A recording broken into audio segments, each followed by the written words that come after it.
Olha, gerenciar um RPPS, um regime próprio de previdência social, é encarar um desafio gigantesco. É como navegar num futuro que, por definição, é totalmente incerto.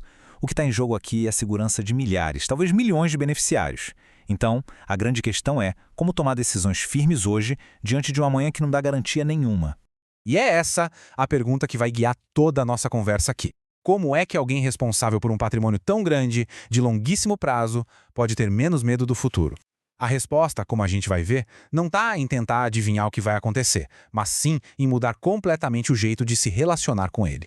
Então vamos começar pelo ponto de partida, que é repensar o objetivo disso tudo. A armadilha mais comum é achar que o trabalho é prever o que vem pela frente. Só que essa meta, além de impossível, é bem perigosa. O ponto central é exatamente este. O objetivo não pode ser prever o imprevisível. Simplesmente não dá. Nenhum modelo, por mais genial que seja, consegue acertar o tempo todo para onde vai a economia, as taxas de juros, o desempenho dos mercados. Aceitar essa limitação, sabe, é o primeiro passo para uma gestão forte de verdade. Tá, então se não é para prever, é para fazer o quê? É para criar margens de segurança.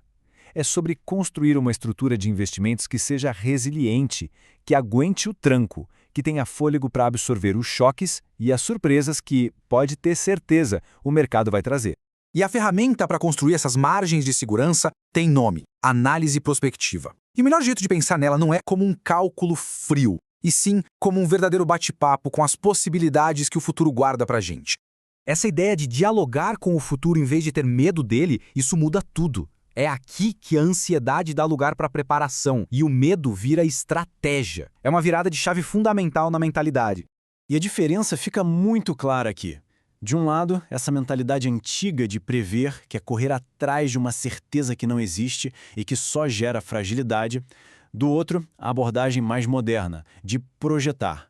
Aí o foco é se preparar, é pensar em vários futuros possíveis. E o resultado disso? Resiliência e estratégia de verdade. Essa resiliência toda pode ser entendida como uma metáfora muito legal, a de construir anticorpos financeiros para o regime de previdência. E o que são esses anticorpos na prática, né? São as estratégias mais fortes, mais robustas, que nascem dessa análise de cenários. São as defesas que o fundo vai criando para resistir a diferentes vírus econômicos. Pensa numa febre de inflação, numa recessão que parece não ter fim, ou numa disparada doida dos juros. Esses anticorpos protegem o patrimônio disso tudo.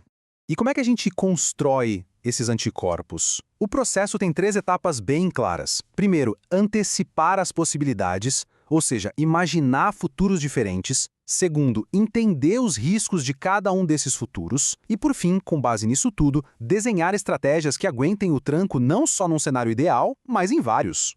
Isso tudo leva a gente para um lugar onde as decisões têm que ser tomadas. Não é no extremo da euforia, nem no fundo do poço do pânico. Existe um lugar certo, um terreno fértil para boa gestão.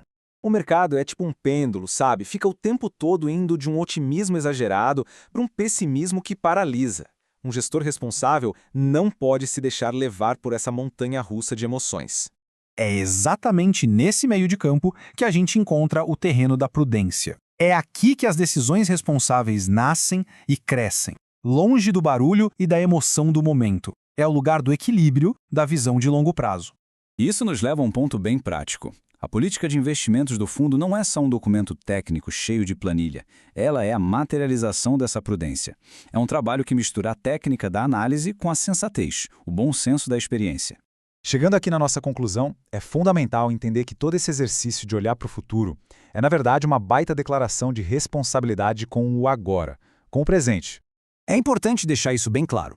Projetar cenários não é um luxo, uma coisa que se faz quando sobra tempo. Não é um exercício acadêmico só para impressionar o conselho. De jeito nenhum. É a condição essencial.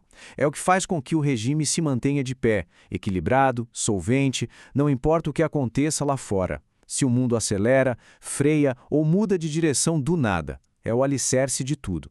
Então, o ponto que resume toda a nossa conversa é este aqui. Planejar o amanhã é o jeito mais inteligente e eficaz de respeitar as obrigações e os recursos que a gente tem hoje.